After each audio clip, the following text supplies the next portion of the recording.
Our first section of the event is beginning soon. If you have any question, please type your question in box for a speaker to answer at the end. Ladies and gentlemen, next in line is our honors expertise in industry security from Waterfall Security, Mr. Andrew Ginter. As an experienced man, he will be present us in the topic of critical infrastructure cybersecurity, threats, challenges, and solutions. Please welcome Mr. Andrew Ginter. Thank you so much. And, thank you for this very large and distinguished audience for joining us today. My topic is cyber threats. I should do a เมื่อกี้นึงติดไปแล้วค่ะขึ้นแล้ว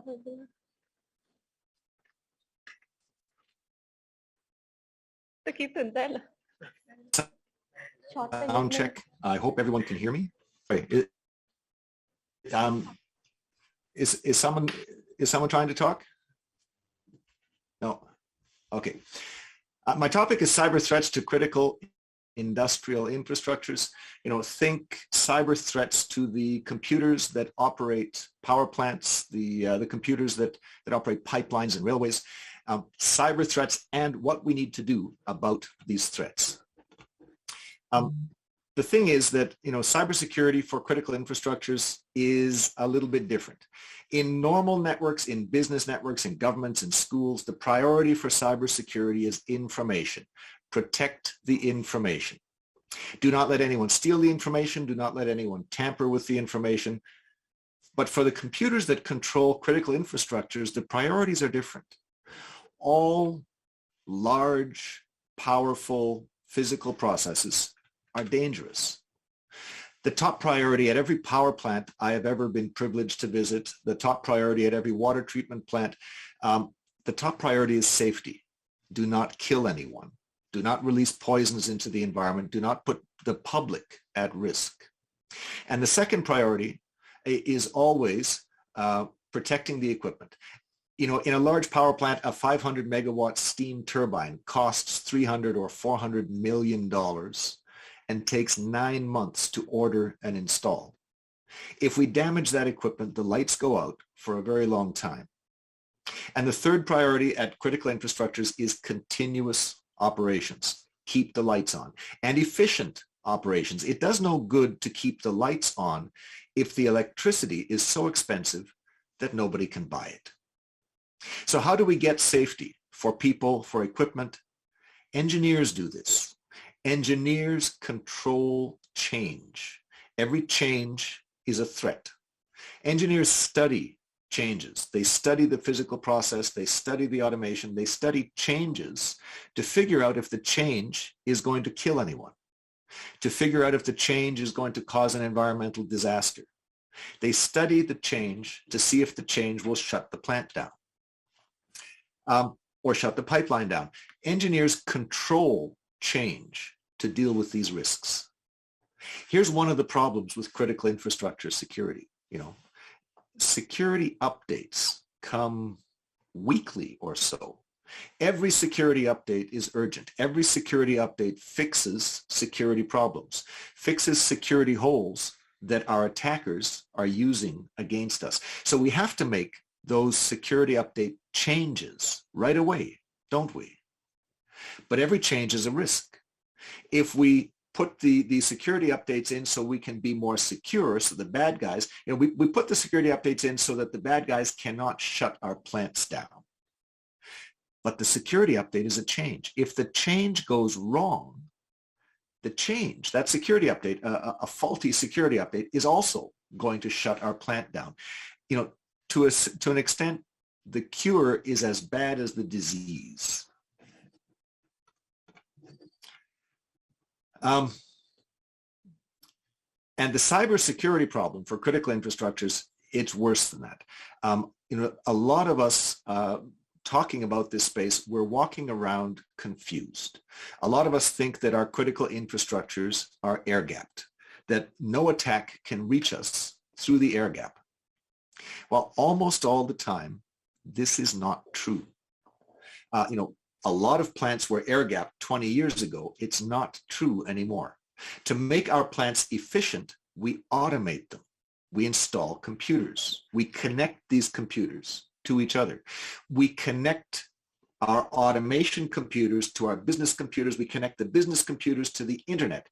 Today, pretty much everything is connected. For most of us, air gaps disappeared a very long time ago. Others of us walk around thinking, hey, we have passwords. We have really long, really hard passwords. We make our people use really strong passwords. So we're safe, right? Well, no. Phishing attacks steal passwords all the time. Social engineering attacks steal passwords. Even worse, powerful attacks don't even need passwords. They use the security holes in the software. They use the holes that the security updates have not yet been able to fix. They use these holes to get around the passwords. It doesn't matter how strong our passwords are if the hole lets the bad guys in without even being asked for a password. A lot of us think, hey, we're safe, we have passwords, and we have two-factor authentication. Every time I log in, I don't know, my cell phone gets a text message, and I have to take the code out of the text message and send the code to the system to log in. So, two factors, I have to have the cell phone and I have to have the password. That makes me safe, right? Well, no. The bad guys break these systems on a regular basis too. They find holes in them, or, they find ways around them. I mean, with the cell phones, all we have to do is go to a cell phone store and trick a minimum wage employee to connect a phone number to a brand new phone. The phone number of our victim. SIM jacking, it's called. You don't have to steal somebody's cell phone. All you need to do is steal their phone number. And you can do that by tricking people, by deceiving people in the cell phone store. A lot of people think that antivirus will save us, but antivirus has blind spots. The bad guys write their own attack tools, their own bad code. And they put that bad code on 1 or 2 or 3 or 5 machines. Antivirus systems will never have a signature for that attack code. Antivirus signatures will never recognize that attack code. Why? Because antivirus systems, they create signatures when they see thousands of copies of a new attack. When the bad guys write their own attack code and they only attack 1 or 2 or 5 machines, there is no signature for that attack code. The antivirus systems will never recognize these attacks. The biggest mistake that a lot of us make, we look at statistics. Here's the problem. Statistics look backwards. They tell us what has happened. They do not tell us what will happen. When the lights go out all over the country, or when the natural gas pipeline explodes, we cannot say, oh, sorry, that never happened before. I guess I'll start watching for it now. That's not good enough. As operators of critical infrastructures, we have a responsibility to look forward. If every network around is getting hit by ransomware, we cannot wait until our lights go out from ransomware before we do something about ransomware. We have to look forward today and do something. We have a responsibility to take reasonable steps to protect our infrastructures today. So what are these attacks that we're protecting against? Modern attacks are what are called targeted attacks. The attacks are not viruses that get loose and they do their own thing on our networks. These attacks are people who are operating the attacks manually by remote control. They steal passwords. They log into machines they've taken over. They look around. They use fancy technology to either steal more passwords from the machines that they broke into, or they steal something called a password hash, which in the world of Microsoft Windows, it's much easier to get password hashes than it is to get passwords. And a password hash is almost as good as a password. It lets us do things as if we were the user that the hash belongs to. These attackers, they use tools called remote access Trojans, or RATs. The RATs on compromised machines, the attackers use the RATs to attack other machines. They use machines they've taken over. They use those machines to attack other machines. This is called pivoting. It's using a machine we took over to attack other targets deeper into the network, targets that are closer to our, the attacker's real goal. They break, once the attackers get close to the industrial network, they can break into the industrial network through a firewall, through using connections to industrial databases or other industrial systems that are open through the firewalls. I mean, these attackers get through IT network. They get through business firewalls all the time. They have the ability to get into operations through operations firewalls as well. And I talked a lot, on the last slide and the slide before about security holes and vulnerabilities and about how hard it is to do security updates. But most of the time, these targeted attacks, they do not need vulnerabilities. They do not need security holes. Most of the time, these attacks use stolen accounts. They use permissions to attack us, not vulnerabilities. And here's the thing. We are all targets. I mean, the biggest industrial sites, the biggest critical infrastructure sites out there, they know their targets, okay? They know their targets because they're big. But the small and the medium sites, think a water treatment plant for a small city, 100,000 people, a small power distribution utility. A lot of us, we think, hey, who would attack us? We're small. We're just not important enough for, a really nasty attack. Well, here are the statistics from one of my reports for last year. I searched the news. I looked at the news, and there were 9 cyber attacks that were documented in the public news. 9 cyber attacks that shut down physical operations, shut down plants, shut down manufacturing, shut down, all sorts of stuff. Every one of them was targeted ransomware. Think about it. Ransomware groups do not care how big or small we are. All they care is if we have money. And think about it. Which target is easier to get a ransom out of? A big, heavily defended target or a smaller target that's easier to attack? Small targets are very attractive. If we are big enough to have an industrial control system, then we are big enough to have enough money to be a target of ransomware.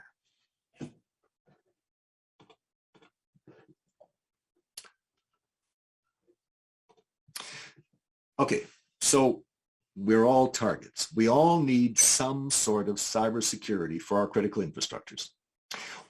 What kind of security do most of us put into place? Well, most of us, big sites, small sites, most of us put security in place for what are called high-frequency, low-impact attacks. People cheating on their power bills, people cheating on their meters, people messing around with their power or their water meters. Every one of these attacks costs critical infrastructure operators, costs us a few tens of dollars or a few hundreds of dollars. But there are a lot of these very simple attacks. And the people behind these attacks, these are not cyber geniuses. This is what most of us spend most of our effort protecting against. But for the really nasty cyber attacks, the really powerful ones, well, a lot of us think, look, it's not our job to defend ourselves against the most powerful attacks out there. It's the government's job. We count on the government to save us. The most powerful attacks most of the time come from other governments. If another government is attacking us, is it not our government's job to help us with cybersecurity? Here's the thing.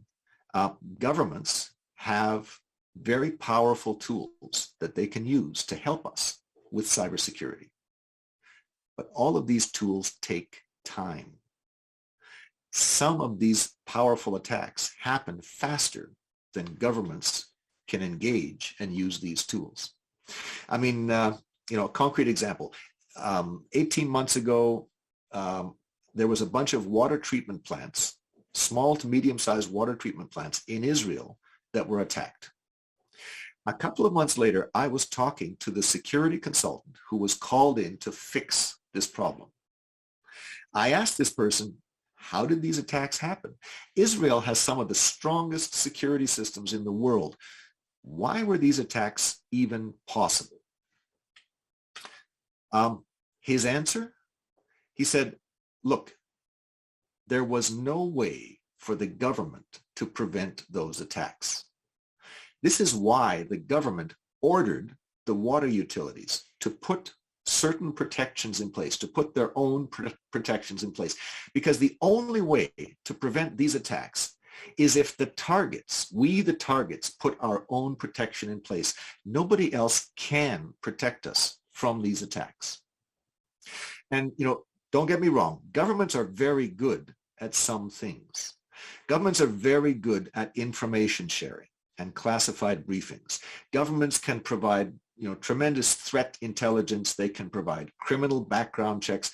They can even pull off some spy thriller stuff with other espionage agencies. Governments have a fighting chance of finding terrorist sleeping cells that are hiding in our organization. But none of this is fast moving. The only way to defeat fast moving, powerful attacks is for us to do it. No one else can do it for us.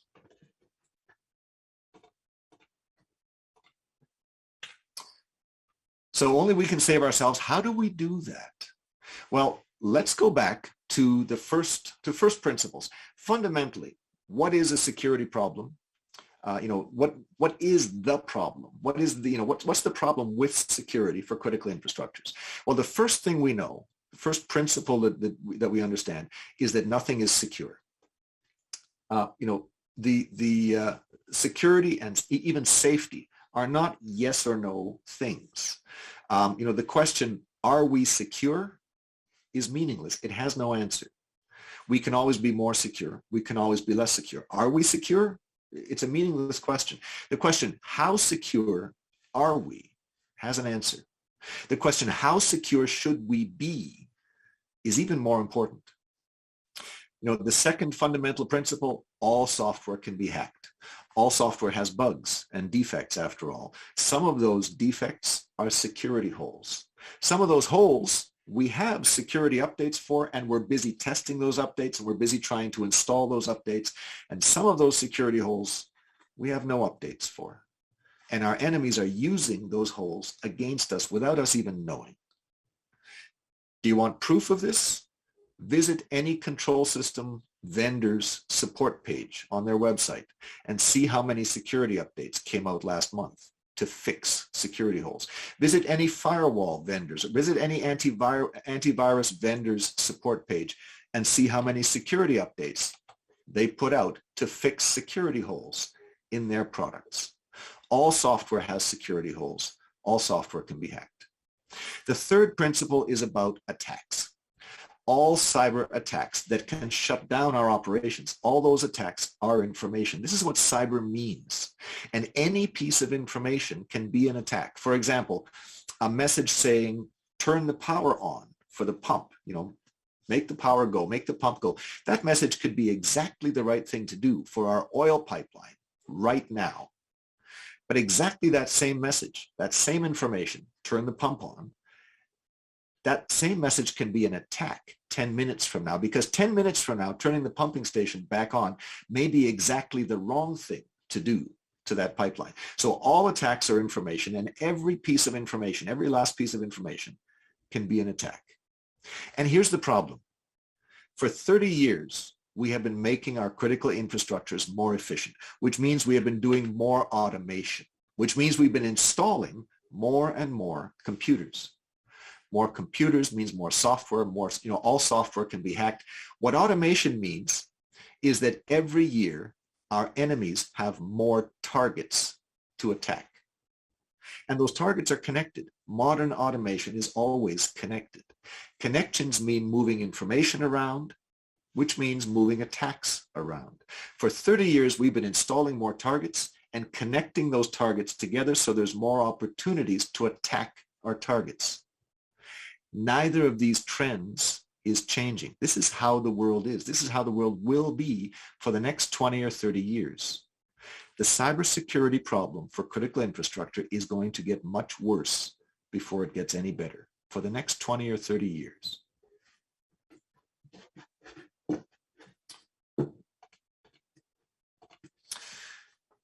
Okay, so this is a big problem. How do we fix this? Let's look at principle number one. Nothing is secure. The question that each of us needs to answer is, how secure do we need to be?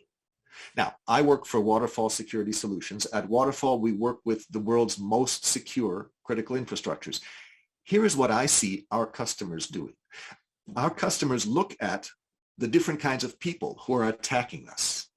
The strongest attackers are the military organizations in unfriendly nations. The weakest attackers are the script kiddies, people too young or too foolish to understand how much trouble they're getting into by downloading free attack tools. And there's everything in between. Secure sites also look at consequences. They look at what we need, the outcomes we need to prevent. And they draw a line. They draw two lines. They decide which consequences they are willing to accept and which outcomes are unacceptable. They draw a line between acceptable and unacceptable outcomes. And they decide how powerful an attack they need to prevent completely, and which attacks they might not be able to prevent. Most of the critical infrastructures that I see, they say that a little bit of lost productivity, is something we can tolerate every once in a while, as long as the lights stay on. As long as the pipeline doesn't leak and catch fire, as long as none of our workers are injured. And most of the critical infrastructures around the world, they say, fine, it's very hard to defend against military-grade attacks, but it's straightforward to defend against pretty much everything else. And so they draw the line. They decide to defeat all attacks on industrial networks from targeted criminal groups, from intelligence agencies, from anyone weaker than military attackers. They draw the line. Here's how much we have to protect. And now the question is, how do we do that? So you remember the second fundamental principle, the second law of SCADA security. All software can be hacked. Even security software can be hacked. Even firewalls and antivirus systems and two-factor authentication can be hacked. Well, if all software can be hacked and we need to defeat powerful attackers, we'd better use more than software defenses. And in the last 2 years, there are two new hardware-based approaches that have been documented in the literature. Security PHA review is an approach that protects safety. CCE, consequence-driven, cyber-informed engineering, protects both safety and expensive equipment. Both these systems talk about putting unhackable hardware in place. For example, if we have a coal power plant that runs on coal, it's got a coal crusher, it's got a furnace to burn the coal, it's got a boiler to boil the water, it has a steam turbine to turn the generator, and it has a generator to produce the power. Now, if an attacker makes the coal furnace too hot, sends too much powdered coal into the furnace, well, the boiler pressure is going to get very high. There is a risk that the boiler is going to explode. This would be very bad. This would kill anybody nearby. This would be very expensive to fix. These methods, both of them, tell us, put an overpressure valve into the boiler. The simplest overpressure valve has a spring. If the boiler pressure gets too high, the pressure forces the spring together and forces a plate up that lets the steam get out. No explosion. There's no computer in this. There's no software in this. This is unhackable protection for safety and for equipment.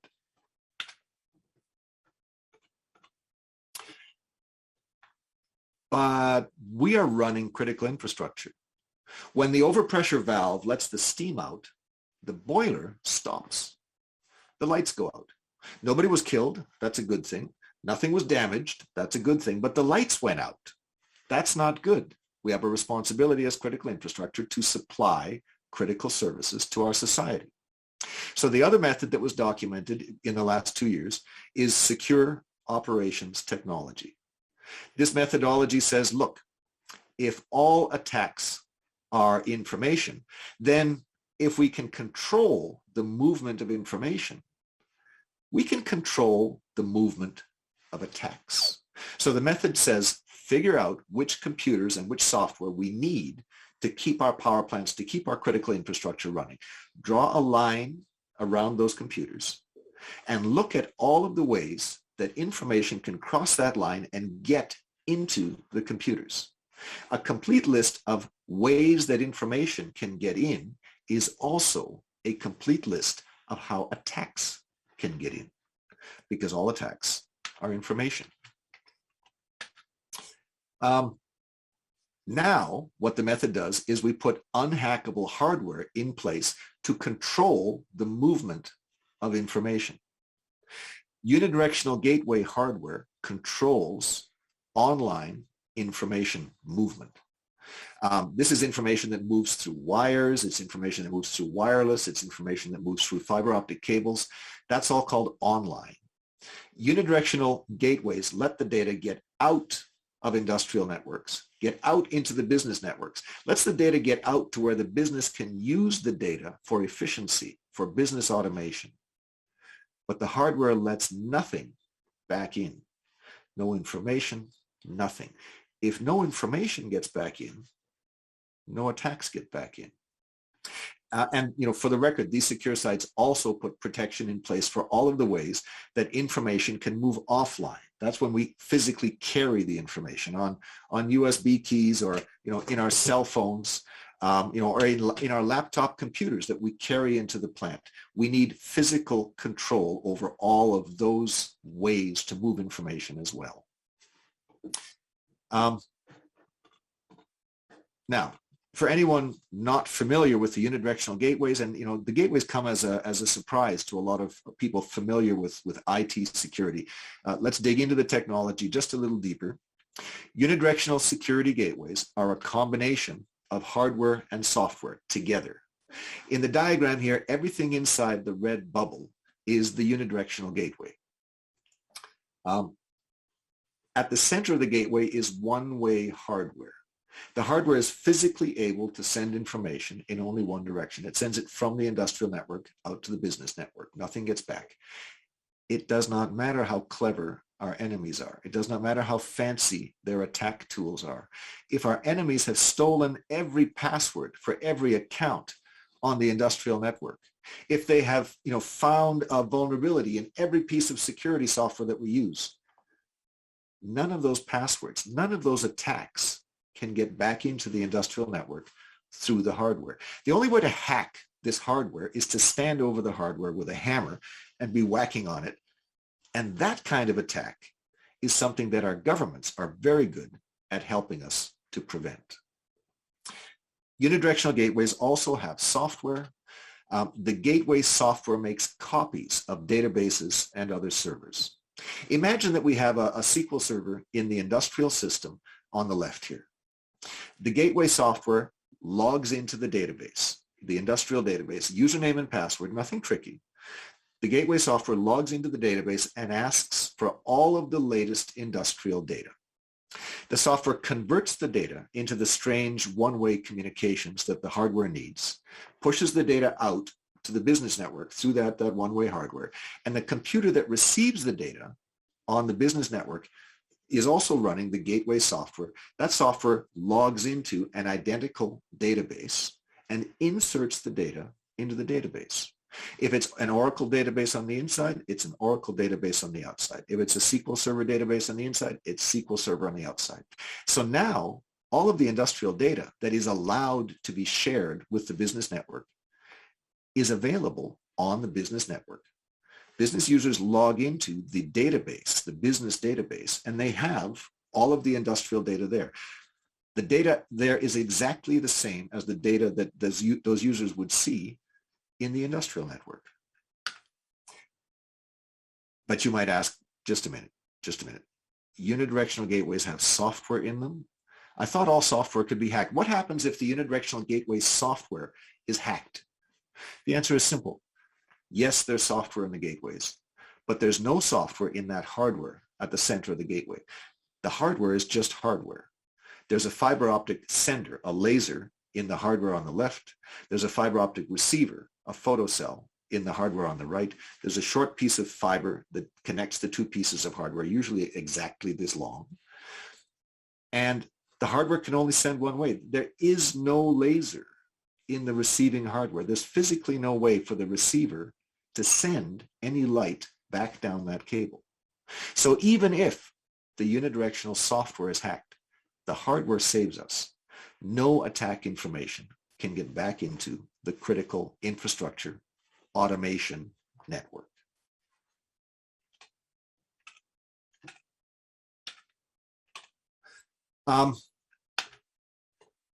So, let's look at this for a second. Think about this. If we are making a copy of an Oracle database, that's a very different thing from making a copy of an OPC server or an industrial Modbus or S7 programmable logic controller device. So we need a different kind of software to make copies of each of these kinds of things. So what software is there? What can we make copies of? Well, here's a list of software I'm most familiar with. It's Waterfall's unidirectional software library. But the list is a little deceiving. Each of these connectors is for one kind of data source.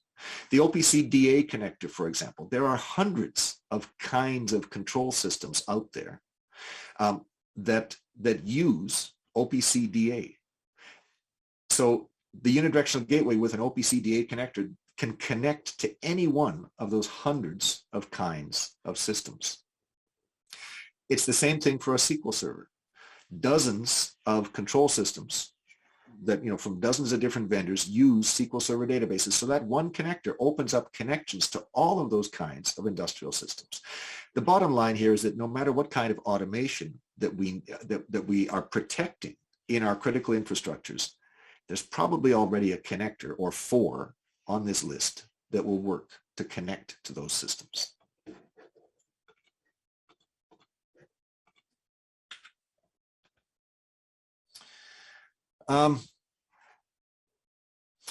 But still, a lot of people find this confusing. I mean, look at a very common design for critical infrastructure networks. We have an industrial network on the left with all of our control automation in it. We have a DMZ network. This is called the demilitarized zone. This is an in-between network that connects the industrial network to the business network. We have a historian database. Let's say for the power plant. We have a historian for the power plant or for the water plant. We got a historian in the DMZ network. The historian asks an OPC data source in the industrial network, asks for data. The historian clients in the business network ask the historian for data. Questions travel one way, answers travel the other way.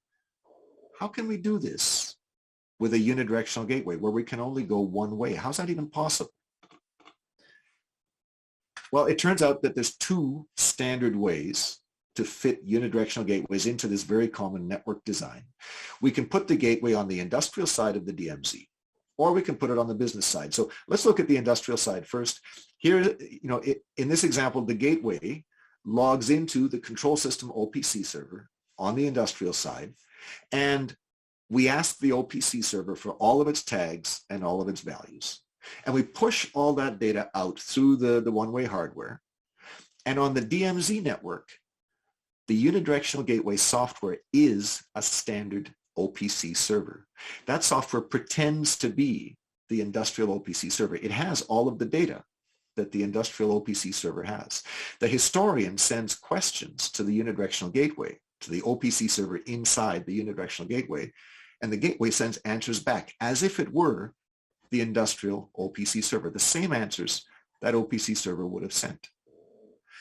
No questions get sent through the gateway. No questions need to be sent through the gateway. The questions get sent to the OPC server that on the DMZ network that is the gateway that has all of the OPC data. So let's look at the other side. Remember our original insecure network design was a historian in the DMZ network.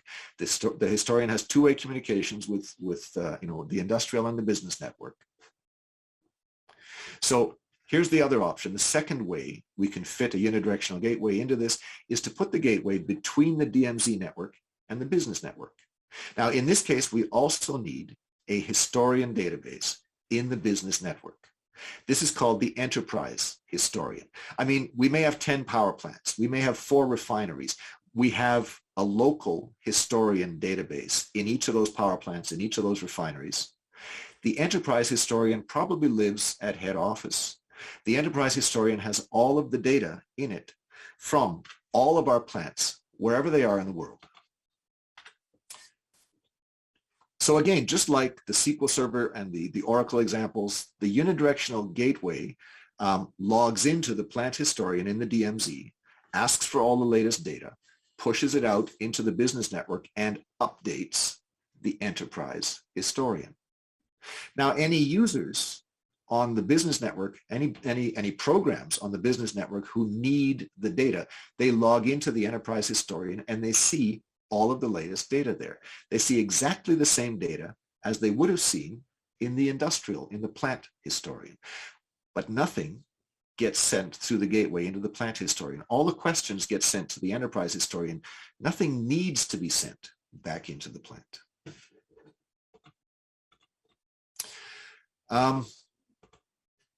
So, here's another example of the principle of controlling the movement of information in order to provide strong security. Lots of us are talking about the industrial Internet of Things, the industrial Internet. Some people call it Industry 4.0. The industrial Internet is the latest big news in the world of industrial automation. With the industrial Internet, we have computers deep inside industrial networks, and they open connections right out to the control system vendors, right out to their website, right out to cloud services on the Internet. Why? Well, mostly, so that we can use powerful new tools for automation. So, for example, let's say we have big engines on a natural gas pipeline running the compressors that compress the natural gas. Really big engines. These things cost a lot of money, and they cost a lot of money every time we have to shut them down for maintenance. And the maintenance costs a lot of money too. So what do? We use the industrial Internet. We install measuring hardware. We install computers on the engines. We measure exactly how much the engines have been used. We measure exactly how hard the engines are used. We send all this information, all of these measurements, out to the people who built the engines for us.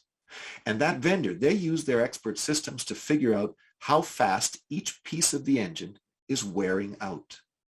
And these cloud systems, they give us advice. They give us a schedule for maintenance that keeps the engines running and that, reduces, that minimizes how much money we have to spend on maintenance.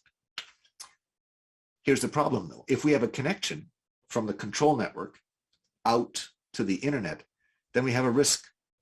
There's a very good chance that an attacker from the Internet can use that connection to reach back in and attack the computers in our critical infrastructure networks. So what do?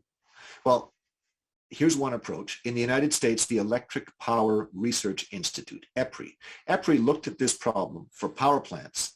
And here's the advice they came out with. They said, look, have your engineers look hard at the industrial Internet computers. If your engineers can see that there is absolutely no way that these computers can control anything, these are purely monitoring equipment, then the solution is easy. Put these industrial computers on a separate network, on their own network. Do not put them on the main control network. Put them on a separate little network and connect that network straight up to the Internet.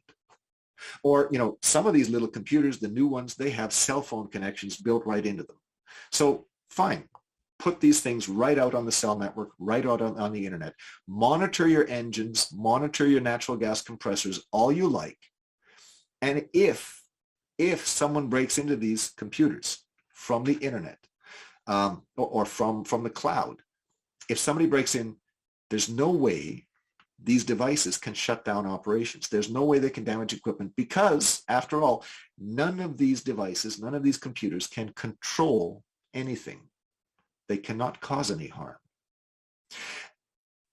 Now, by the way, be careful with this. Some vendors of these devices will try to tell you their industrial internet stuff is monitor only because there's a switch. If you log into them and you change a setting, you can decide whether they're allowed to control things or just monitor. Be careful. All software can be hacked, even industrial internet software. So if the products if they're able to control the physical world sometimes, then an attacker from the cloud can tell the software to ignore the switch and can make the device control things. A device that is monitor only is a device that has no physical way to control the world. Not when there's a software switch, when the device is physically, hardware-wise, unable to control anything. So be careful with this scenario when you're buying industrial internet equipment.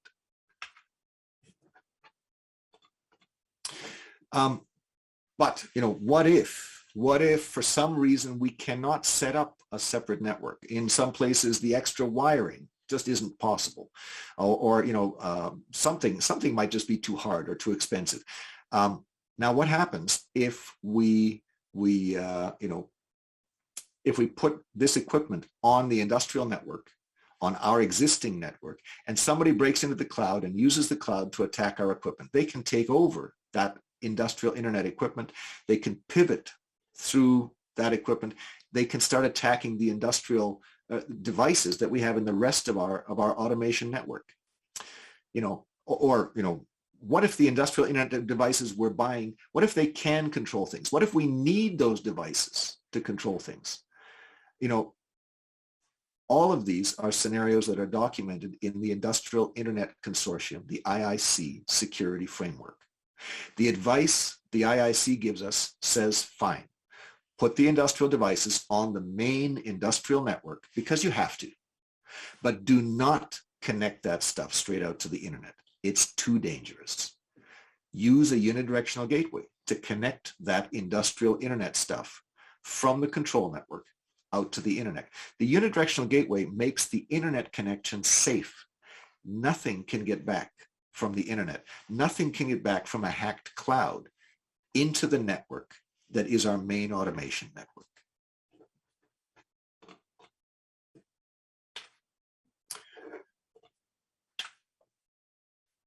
Here's another example. A lot of people are talking about the industrial internet, yes, but a lot of people are also talking about supply chain attacks. Here's a few recent supply chain attacks. 2017, 4 years ago, Russian intelligence agencies are accused of inserting the NotPetya malware into a security update for a tax program. The update went out automatically, and it shut down a lot of industrial operations. It shut down Maersk. Maersk is the world's biggest container shipping company. It shut down Maersk for 6 days. Just last year, 2020, again, the Russians are accused of breaking into the SolarWinds company and inserting malware into a security update for the SolarWinds Orion product. Between 17,000 and 18,000 businesses downloaded these updates. And just this year, this was May or June, a ransomware group took over a cloud-based software update system at Kaseya. They used that cloud system to push ransomware into 1,500 businesses, all at the same time. Why do these attacks work? It is because we all need to install security updates. We all try to install these security updates as quickly as we can, but if we're installing the security updates and an attack arrives inside the security update, well, then we're in real trouble. But look at Kaseya. No industrial networks were affected. 1,500 targets, but none of them were industrial networks. Why? Because on industrial networks, nobody does automatic updates. Engineering change control. Automatic updates are too dangerous. And look at SolarWinds. The security update that had the malware in it, it was out being used in the world for 6 months before the malware was found. That malware was out there in the world for 6 months. And the SolarWinds Orion product is used on a fair number of industrial networks. But, I talk to people. Customers. I talk to people at conferences. Nobody that I've talked to had their industrial operations affected by SolarWinds Orion. Why? It's because almost nobody installed the Orion security update on their industrial network. It took 6 months to find the malware after the update was released, but most industrial networks are at least 6 months behind on their patches. So they never installed the patch. They never had the malware on the system. Now, being that far behind on patches is a big problem on networks that use software protection only, networks that use firewalls, that use antivirus. If that's all you have, well, all software can be hacked.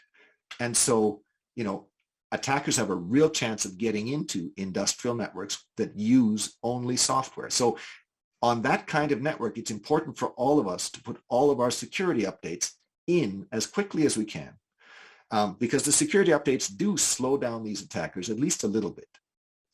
We have to do this no matter how hard it is, no matter how expensive it is, no matter how many times the security updates go wonky and, shut down our automation and shut down our plants.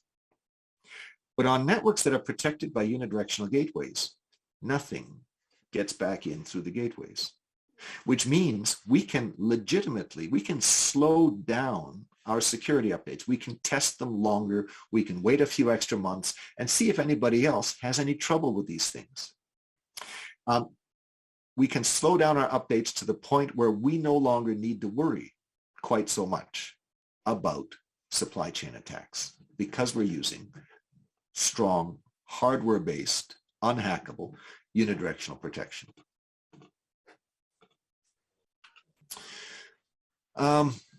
So let's come back to the big picture. What is the real difference between business networks and critical infrastructure networks? One of the big differences is that business networks, IT networks, are connected to the internet. They are exposed to attacks from the internet, and they are protected by only software. This means those business networks are going to be broken into. Sooner or later, they will be broken into. What does this mean for us most of the time? Think ransomware. It means we have to figure out which machines are affected. We have to erase them, and we have to restore them from backups. On IT networks, we need to expect break-ins. The NIST framework, the United States National Institute of Standards and Technology, put out this framework that everybody's using. The NIST framework talks about 5 kinds of security protection. The NIST framework tells us that it's absolutely vital on business networks. It's absolutely vital to be able to detect attacks, to respond to attacks, and to recover from attacks, because we're going to be attacked. Here's the essential difference. When we restore from backups, here's the big difference. On OT networks, the worst case outcomes are truly unacceptable. People die. The lights go out. Very expensive equipment is destroyed. And here's the thing. We cannot restore damaged equipment from backups. We cannot restore human lives from backups. And so on critical infrastructure networks, this is why we have a much bigger emphasis in the NIST framework on protect, not just detect, respond, and recover. Yeah, we need detect, respond, and recover. But on critical infrastructure networks, this is why we use unidirectional gateways to get really strong protection, because we can't restore human lives from backups.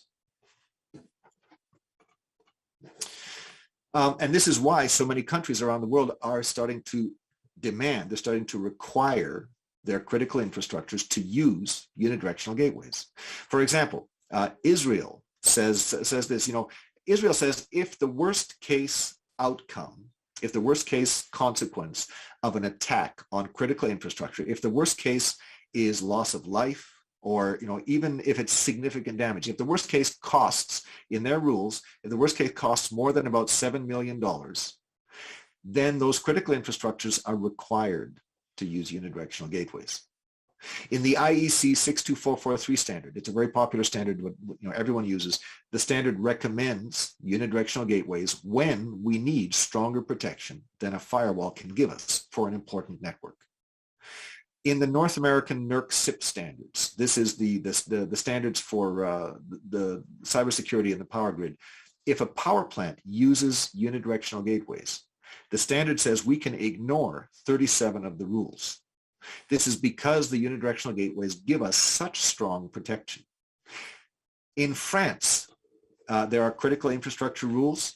The rules forbid firewalls between safety networks and any other kind of network. The rules strongly recommend unidirectional gateways between critical infrastructure, control networks, and business networks. And the US NIST, now I talked about the NIST framework, this is a different standard. The NIST 800-82 standard talks about unidirectional gateways as being much stronger than firewalls. So all of these standards, all of these rules recognize the strength of unidirectional gateways. So I'm coming to the end here. If you would like to dig deeper into any of these topics, I recommend a few resources here. Waterfall is giving away free copies of my 2019 book, Secure Operations Technology. I mean, you can buy it on Amazon if you want, but you go to the Waterfall website, look under the resources menu, and there's a page there where you can ask for your own free copy. And just a reminder, the book is not about Waterfall. The book mentions Waterfall only once, I think. The book is about the world's most secure critical infrastructure sites. Those sites, they ask different questions. They get different answers. The book is fairly technical, though. If you are not that technical, you might try out Waterfall's Industrial Security Institute. This is a series of videos on Waterfall's YouTube channel. Each video is maybe 5 to 10 minutes long. Each video introduces a security topic or an attack scenario or something and works through it. Another more advanced resource is the podcast, the Industrial Security Podcast. The podcast is free. And again, the podcast is not about Waterfall. The podcast is about security. Every 2 weeks, we bring in a guest. We bring in an expert, and we talk to that expert about what they're an expert at. We talk about their field of expertise in industrial security. The podcast is on the Waterfall website. It gives you lots of different expert perspectives, expert opinions on industrial security. The podcast on the website. You can also find the podcast on your cell phone. Just go to your favorite podcast app and search for industrial security. A couple of words about Waterfall before I wrap up. Waterfall Security Solutions is the OT security company. We invented the unidirectional security gateway. Our headquarters are in Israel. Our unidirectional gateways are installed all over the world in all kinds of critical infrastructures, in water, in power, in rails, in pipelines, in oil and gas, in everything. So this is what I had for you. The threat that everybody talks about is ransomware. Ransomware gangs are using very advanced attack techniques, and those gangs are coming after everybody who has money. On critical infrastructure automation networks, the consequences of getting hacked are very serious. We cannot restore damaged equipment from backups. This is why the top priority is to protect the network from the attack, not detect, respond, and recover. We need detect, respond, and recover. These are the right tools for business networks. Security updates and antivirus are the right tools for business networks, but they're not enough for critical infrastructure control networks.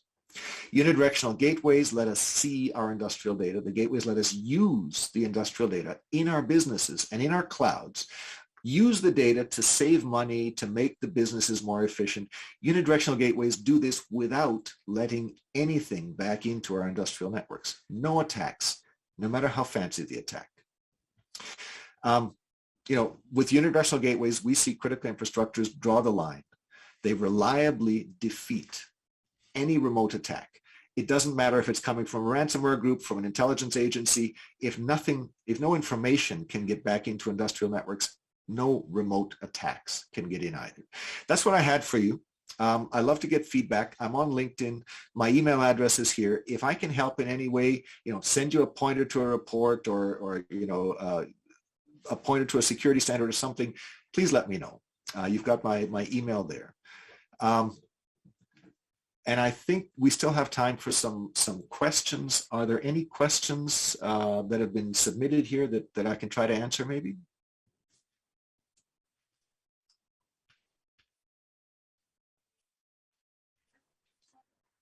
Thank you very much for the presentation. It was really slow and clear. I'm sure that all our Thai audience would be able to understand it very clearly. Thank you again. Mr. Andu, before we leave, there are some questions that we would like to ask from the audience. For the first questions, encrypted communication are usually called secure communications. If nothing is secure, what does secure communications means?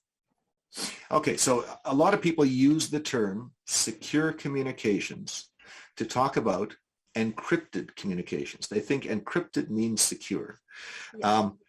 And, you know, encrypted communications are reasonably good protection against one kind of attack. It's called a man-in-the-middle attack.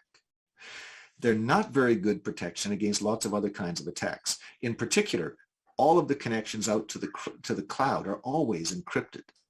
But let me give you an example. Yes. You know, how many of us on our laptops, on our computers, have ever gone to email and pulled a piece of email that had an attack in it? It happens all the time to me. People send me all sorts of attacks. How did that attack get on my computer? I connected to the email source, to the email server, with an encrypted connection. I asked the email server for the email, and the email came inside the encrypted connection. The attack came inside the encrypted connection onto my computer. Did the encryption save me? Well, no. No. You know, it's not secure. It's the attack came through the encryption. The bad guys, I talked about remote access Trojans, those rat tools, they connect out to the internet, they connect out to the bad guys using encrypted connections. So again, the attacks come inside encrypted connections. So encryption is good when you have someone on the outside trying to mess with the connection. But if you connect to a cloud or an internet site or something that's been taken over, if you connect to a machine on the IT network that's been taken over by the bad guys have a chance to send attacks against us inside the secure communications. Nothing is secure. I don't like the term secure communications. I'd rather say encrypted communications. It's more accurate. Okay, thank you so much. For the next, we have many remote service providers. How can we do safe remote support? Okay, so a lot of critical infrastructures do have remote service providers. So what I'm most familiar with in North America, where I do most of my business, is power plants. And in the power plants, again, there are these steam turbines that are spinning. So when you have equipment in motion, when you have rotating equipment, the enemy of rotating equipment is wear. The equipment wears out. And the symptom of wear is vibration. And so these rotating equipment, they have a lot of sensors and computers connected to them that are measuring vibration and trying to figure out what is wearing out and how do I fix it?